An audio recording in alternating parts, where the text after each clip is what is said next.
Hello दोस्तों, स्वागत है आपका हमारे पॉडकास्ट चैनल पे, जिसमें हम हमारी पूरी कोशिश करते हैं कि हेल्थ रिलेटेड सारी बातें आप तक पहुँचे। आज हम एंजियोप्लास्टी के मिथ्स के बारे में बात करने वाले हैं। आज हमारे साथ है वलसाड और वापी के जाने माने कार्डियोलॉजिस्ट, जिन्हें इस फील्ड में 15 साल का एक्सपीरियंस है। तो आइए स्वागत करते हैं डीएम कार्डियोलॉजिस्ट डॉक्टर नवीन अग्रवाल। स्वागत है आपका हमारे पॉडकास्ट चैनल पर। सर, काफ़ी लोगों को एंजियोप्लास्टी रिलेटेड कुछ क्वेश्चंस है, कुछ कंफ्यूजन्स है। कुछ लोगों को लगता है कि एंजियोप्लास्टी करने वाला बहुत डेंजरस है और इसके बाद लाइफ पूरी बदल जाती है। तो इन सब के बारे में हमें आज आप बताएं। सबसे पहले तो एंजियोप्लास्टी होता क्या है, ये बताएं।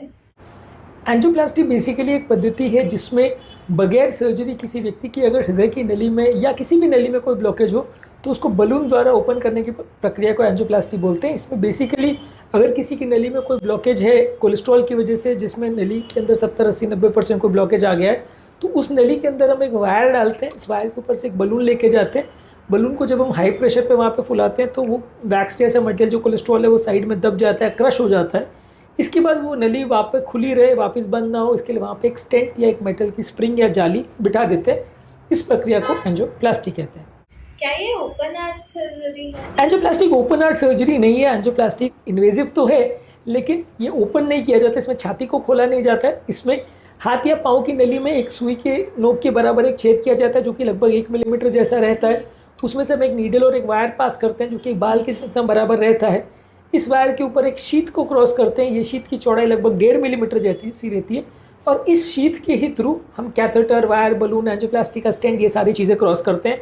तो ओवरऑल एंजियोप्लास्टी के दौरान जो छेद किया जाता है हाथ की या पाँव की नली में, 1.5 से 1.25 मिलीमीटर या 2 मिलीमीटर तक का रहता है।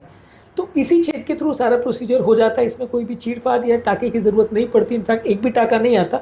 जब प्रोसीजर खत्म हो जाता है तो ये शीट को बाहर निकाल दिया जाता है और हाथ को कंप्रेस कर दिया जाता है, जो कि घाव अपने आप कुछ घंटों में भर जाता है। तो ये बेसिकली ओपन हार्ट सर्जरी बिल्कुल नहीं है। ये एक इन्वेजिव प्रोसीजर है, लेकिन ये परक्यूटेनियस प्रोसीजर इसको बोलते हैं, जहाँ पे तार द्वारा इसको किया जाता है और उसमें कोई चीड़-फाड़ की या ओपन हार्ट सर्जरी की ज़रूरत नहीं पड़ती है। काफ़ी लोगों को लगता है कि एंजियोप्लास्टी के बाद कोई हार्ट प्रॉब्लम्स नहीं होती, तो क्या ये सच है? ये भी एक मिथ है। कोई भी प्रोसीजर की अपनी लिमिटेशंस होती है। एंजियोप्लास्टी की भी अपनी लिमिटेशन है। जब हम स्टेंट डालते हैं तो उसमें लगभग 4 से 5% रीब्लॉकेज का चांस होता है। पहले ज़माने में जब सादे स्टेंट या बगैर में दवा कोटेड वाले स्टेंट आते थे तो रीब्लॉकेज का चांस 20-25% होता था। आजकल जब मेडिकेटेड स्टेंट आने लग गए तो उसमें रीब्लॉकेज का चांस 5% होता है।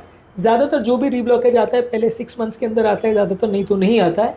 यूजुअली ये रीब्लॉकेज और थोड़े बहुत जो एंजियोप्लास्टी रिलेटेड कॉम्प्लिकेशंस हैं या हार्ट अटैक रिलेटेड जो कोई कॉम्प्लिकेशंस हैं, ब्लॉकेज में इशूज़ हैं, ये ज़्यादातर शुरुआती पीरियड में होने का ही सबसे ज़्यादा चांस रहता है।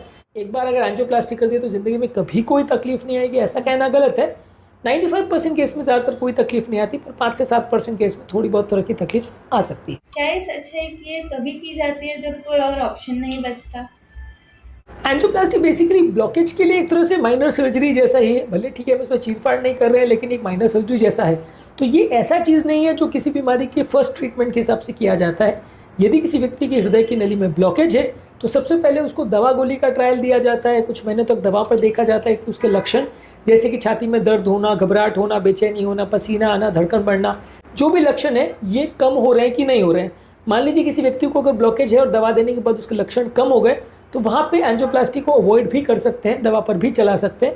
मान लीजिए दवा देने के बावजूद भी लक्षण ठीक नहीं हो रहे हैं, या मान लीजिए किसी मेन नली में ऐसा ब्लॉकेज है जिसमें अगर अटैक आता है तो पेशेंट को मृत्यु दर बहुत बढ़ जाएगा, या मान लीजिए ऑलरेडी अटैक आ चुका है, तो वैसे सिचुएशन में डेफिनेटली एंजियोप्लास्टी किया जाता है। लेकिन फर्स्ट लाइन ट्रीटमेंट जैसा नहीं होता कि मान लीजिए किसी व्यक्ति को कोई भी लक्षण नहीं है, कोई भी सिम्टम नहीं है, एंजियो आपने किया, 70% ब्लॉकेज आया तो सीधा सीधा आप स्टेंट ही बिठा दो, वैसा ज़रूरी नहीं है। करने को कर सकते हैं। 70% से ज़्यादा ब्लॉकेज में अगर स्टेंट करें तो गलत नहीं है टेक्निकली। गाइडलाइंस इंटरनेशनल कहती है कि 70% से ज़्यादा के ब्लॉकेज हो तो आप स्टेंट कर सकते हो, पर उसमें क्या चाहिए है कि उसमें पेशेंट को कुछ या तो लक्षण होने चाहिए, या हार्ट अटैक में उसको रिस्क बहुत ज़्यादा होना चाहिए, या ऑलरेडी अटैक आ चुका हो, ऐसी सिचुएशन होनी चाहिए, तो आपका एंजियोप्लास्टिक प्रोसीजर जस्टिफाइड है। अगर ऐसा कुछ भी नहीं है तो फिर एंजियोप्लास्टी करना है या नहीं करना है, इस पर डिस्कशन हो सकता है। स्टेंट्स लगाने के बाद मेडिसिन बंद हो जाती है, ऐसा कुछ? यूजली स्टेंट लगाने के बाद भी मेडिसिन की ज़रूरत तो होती है। खून पतला करने वाली दवा और कोलेस्ट्रॉल कम करने की दवा ज़्यादातर पेशेंट्स को लाइफ टाइम चलती है। शुरुआती 1 साल में एंजियोप्लास्टी के बाद ये दवा ज़्यादा स्ट्रॉन्ग रहती है, उसके बाद थोड़ी कम हो जाती है, लेकिन चलती लाइफ टाइम है। इसके अलावा अगर किसी व्यक्ति को कोई कोमॉर्बिड कंडीशन है, जैसे कि बीपी है, शुगर है, कोलेस्ट्रॉल है, स्लीप एपनिया है, किडनी का प्रॉब्लम है, या मान लीजिए हार्ट फेलियर है, तो ये सारी चीज़ों की दवा उसकी कंडीशन के हिसाब से चालू रहेंगी। जितनी ज़्यादा प्रॉब्लम्स है उतनी ज़्यादा दवाएँ चालू रहेंगी। लेकिन हाँ, एंजियोप्लास्टी के बाद दवाएँ पूरी तरह से बंद हो जाएंगी और पेशेंट को कभी कोई ट्रीटमेंट की ज़रूरत नहीं पड़ेगी, ऐसा बिल्कुल नहीं है। एंजियोप्लास्टी के बाद भी कुछ स्पेसिफिक दवाएँ चालू रहती हैं, बाकी पेशेंट को जैसी प्रॉब्लम्स है उसके हिसाब से कुछ और दवाएँ एक्स्ट्रा चालू रह सकती हैं। क्या इसके बाद हार्ट अटैक का रिस्क रहता है या फिर नहीं रहता? यूजली स्टेंट लगाने के बाद हार्ट अटैक का रिस्क कम तो हो जाता है, लेकिन ज़ीरो नहीं होता। स्टेंट लगाने के बाद 1% केस में सडन स्टेंट में क्लॉटिंग आ सकती है, जिसको स्टेंट थ्रोम्बोसिस बोलते हैं। ज़्यादातर ये होता है तो पहले 48 से 72 घंटे में ही सबसे ज़्यादा होता है। मैक्सिमम रिस्क पहले 1 महीने में ही ज़्यादा होता है। और स्टेंट में अगर रीब्लॉकेज आता है तो इसका रिस्क 4 से 5% रहता है। ज़्यादातर ये रीब्लॉकेज अगर आता है तो पहले 6 महीने में आता है, इसका रिस्क 4 से 5% केस में रहता है। तो मान लीजिए कि एंजियोप्लास्टी के बाद ओवरऑल टोटल रीब्लॉकेज का या क्लॉटिंग का या हार्ट अटैक आने का रिस्क जो है काफ़ी कम हो जाता है, लेकिन ज़ीरो नहीं होता। लगभग 2 से 4% केस में हार्ट अटैक एंजियोप्लास्टी के बाद भी आ सकता है। 95 to 97% केस में नहीं आता है। तो यदि किसी पेशेंट का ट्रीटमेंट नहीं करे तो मान लीजिए अगर अटैक आने का रिस्क 50-60% है तो वहाँ से कम होकर 2-4% पर आ जाता है, लेकिन ज़ीरो नहीं होता। लोग ऐसा सोचते हैं कि एंजियोप्लास्टी के बाद कोई लाइफस्टाइल चेंजेस की ज़रूरत नहीं होती। क्या सच में नहीं होती? एंजियोप्लास्टी के बाद भी लाइफस्टाइल मॉडिफिकेशन, डाइट, एक्सरसाइज ये ज़िंदगी भर करने की आवश्यकता है। एंजियोप्लास्टी एक टेम्पररी प्रोसीजर है जिससे नली का ब्लॉकेज को हम क्लियर कर देते हैं, पर यदि पेशेंट ध्यान नहीं रखिएगा तो दोबारा ब्लॉकेज डेफिनेटली आ सकता है। तो लाइफस्टाइल का मॉडिफिकेशन जैसे डेली एक्सरसाइज करना, खाने पीने का ध्यान रखना, कोई व्यसन है तो उसे कंट्रोल करना, रेगुलर बेस पे अपने डॉक्टर को कंसल्ट करते रहना, दवाइयाँ जो प्रिस्क्राइब करी है वो लेते रहना, मानसिक तनाव को कम रखना, योगा मेडिटेशन करना, ये सारी चीज़ें जो भी लाइफस्टाइल मॉडिफिकेशन में आती है, ये सारी ही चीज़ें एंजियोप्लास्टी के बाद भी करनी होती है।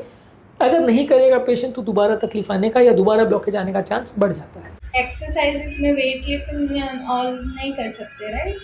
एंजियोप्लास्टी के बाद यूजली पहले कुछ दिनों में हम पेशेंट को हिदायत देते हैं कि बहुत हैवी वजन नहीं उठाए। हालांकि इससे ऐसा नहीं होगा कि स्टेंट अपनी जगह से खिसक जाएगा, लेकिन हाँ ये है कि शुरुआती कुछ दिनों में हम पेशेंट को बोलते हैं कि आप 15-20 किलो से ज़्यादा वजन नहीं उठाए। उसके बाद अगर पेशेंट बहुत हैवी वेट भी उठाना चाहे या बॉडी बिल्डिंग भी अगर करना चाहे तो मना नहीं है, लेकिन वो अपनी एफर्ट टॉलरेंस को धीरे धीरे करके बढ़ाए तो ज़्यादा अच्छा है। यानी स्टेप बाय स्टेप वजन उठाए, अगर 5 किलो आज उठा रहा है तो 15 दिन बाद 6 किलो उठाए, 7 किलो, 8 किलो ऐसे करके बढ़ाए, तो ओवरऑल उसका एफर्ट टॉलरेंस जैसे जैसे बढ़ते जाएगा तो दिक्कत कम आएगी। अगर पहले दिन से आप ही अगर बहुत हैवी वेट उठाने की कोशिश करते हो या बोरी उठा लेते हो या बाल्टी उठा लेते हो तो स्टेंट को फिर भी शायद दिक्कत ना आए, लेकिन हार्ट जिसकी वजह से पेशेंट को एंजियोप्लास्टी किया गया उसको दिक्कत आ सकती है, खासकर उस व्यक्ति में जिसको रिसेंटली हार्ट अटैक आया हो, क्योंकि वैसे व्यक्ति में हार्ट थोड़ा वीक या कच्चा रहता है तो वैसे केस में थोड़ा दिक्कत आने का चांस ज़्यादा रहता है। क्या इसका रिजल्ट सभी में सेम होता है? एंजियोप्लास्टी के रिजल्ट्स यूजली ज़्यादातर तो सेम रहते हैं, लगभग 4 से 5% रीब्लॉकेज का चांस रहता है। ज़्यादातर अगर किसी भी व्यक्ति को स्टेंट में रीब्लॉकेज अगर आता है तो पहले 6 महीने में आता है, नहीं तो नहीं आता है। ज़्यादातर अगर कॉम्प्लिकेटेड एंजियोप्लास्टी है, मान लीजिए टेढ़ी मेढ़ी नली है, कैल्सीफाइड या हार्ड ब्लॉकेज है या मेन नलियों का ब्लॉकेज है या मल्टीपल स्टेंट्स डाले गए हैं, बहुत लंबे लंबे स्टेंट्स डाले गए, तो वैसे केस में रीब्लॉकेज का चांस ज़्यादा होता है। किसी व्यक्ति को अगर रिस्क फैक्टर्स ज़्यादा हैं जैसे कि शुगर है, कोलेस्ट्रॉल है, स्लीप एपनिया है, किडनी का प्रॉब्लम है, तो वैसे व्यक्ति को रीब्लॉकेज का चांस ज़्यादा आता है। ज़्यादातर पेशेंट्स में रीब्लॉकेज का चांस 5-7% से ज़्यादा नहीं है, पर लेकिन केस टू केस वेरी करता है, कितना कॉम्प्लिकेटेड प्रोसीजर है और कितना डिफिकल्टी के साथ हुआ, कैसे पेशेंट के रिलेटेड फैक्टर्स हैं, उस पर से रीब्लॉकेज का चांस डिपेंड करता है। इसमें कोई कॉम्प्लिकेशंस या रिस्क आते हैं? एंजियोप्लास्टी पर अगर आपका पेशेंट का दर्द का प्रॉब्लम है या चलने में सांस वास फूलने का प्रॉब्लम है और अगर उस पर्टिकुलर ब्लॉकेज से रिलेटेड प्रॉब्लम है तो वो डेफिनेटली सॉल्व हो जाएगा। पेशेंट के सिम्टम्स, लक्षण कम हो जाएंगे। पेशेंट की अगर पेन के रिलेटेड कोई दवा चल रही है तो वो कम हो जाएगी। लेकिन अगर पेशेंट को कोई और प्रॉब्लम है, कोई और ब्लॉकेज की वजह से प्रॉब्लम है या बीपी, शुगर, कोलेस्ट्रॉल या कोई और बीमारी से रिलेटेड प्रॉब्लम है तो वो ठीक नहीं होगी, जैसे कि चलने में सांस फूलना, घबराहट होना, बेचैनी होना, पसीना आना, धड़कन बढ़ना, ये सारे लक्षणों में उसको सिग्निफिकेंट फायदा मिल सकता है एंजियोप्लास्टी के बाद। तो इन कॉम्प्लिकेशंस को अवॉइड कैसे किया जाए? ज़्यादातर ये कॉम्प्लिकेशंस को प्रिवेंट किया जा सकता है, पर यह है कि फिर भी सब ध्यान रखने के बावजूद और पूरी सावधानी रखने के बावजूद भी 1% रिस्क तो जैसे रहता है। कई बार केस टू केस वेरी करता है, अगर कॉम्प्लिकेटेड पेशेंट हो या कई बार अगर ओवरऑल प्रोसीजर ही टफ हो, पेशेंट की बॉडी स्टेंट को एक्सेप्ट नहीं करती है या कई बार दवाओं का या कोई चीज़ का रिएक्शन होता है, तो कई बार मृत्यु दर बढ़ सकता है, प्रॉब्लम्स होने का रिस्क बढ़ सकता है। ज़्यादातर सावधानीपूर्वक अगर एंजियोप्लास्टी किया जाए तो 95 to 99% केस में कोई दिक्कत नहीं आती है, लेकिन फिर भी 2-4% रिस्क रहता है, डिस्पाइट द फैक्ट कि आप कितनी भी सावधानी रखो, 1-2% रिस्क इसमें तो रहता है, क्योंकि हार्ट बहुत ही सेंसिटिव ऑर्गन है। कभी कभार ये है कि कई बार वो एबनॉर्मल कैसा बिहेव करेगा, सडनली क्या हो जाएगा कह पाना मुश्किल है, तो इसलिए थोड़ा बहुत रिस्क फिर भी रहता है। ज़ीरो रिस्क एंजियोप्लास्टी में आप बिल्कुल सिंपल से सिंपल एंजियोप्लास्टी भी कराओ तो ज़ीरो रिस्क नहीं होता, थोड़ा बहुत रिस्क तो फिर भी रहता है। हमारे व्यूअर्स आपके वर्क को कैसे फॉलो कर सकते हैं और आपसे ज़्यादा इन्फॉर्मेशन के लिए कैसे कांटेक्ट कर सकते हैं? मेरा यूट्यूब पर डॉक्टर नवीन अग्रवाल कार्डियो केयर करके चैनल है, जिस पर बहुत सारे वीडियोज़ हैं। इसमें एंजियोप्लास्टी संबंधित, एंजियोप्लास्टी के कॉम्प्लिकेशंस और इश्यूज़, खाने पीने का क्या ध्यान रखना है, ये सारे इश्यूज़ को हमने अलग अलग वीडियोज़ में एड्रेस किया। आप चाहो तो उसे देख सकते हो। इसके अलावा आप चाहो तो अगर आप पर्सनली मुझे मिलना चाहते हो तो वापी या वलसाड एरिया में मैं प्रैक्टिस करता हूँ, बोईसर में प्रैक्टिस करता हूँ जो कि नॉर्थ महाराष्ट्र में, तो ये एरिया में प्रैक्टिस करता हूँ। आप चाहे तो मुझे पर्सनली मिल सकते हैं।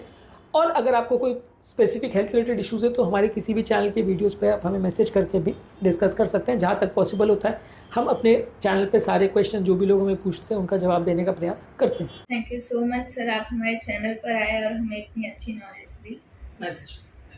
दोस्तों, अगर आपको ये पॉडकास्ट अच्छा लगा हो तो लाइक और सब्सक्राइब ज़रूर करें। आपको कोई हेल्थ रिलेटेड कोई भी सवाल हो तो हमें कमेंट सेक्शन में ज़रूर बताएं। अगले एपिसोड में फिर मिलते हैं, तब तक के लिए स्टे हेल्दी। Thank you.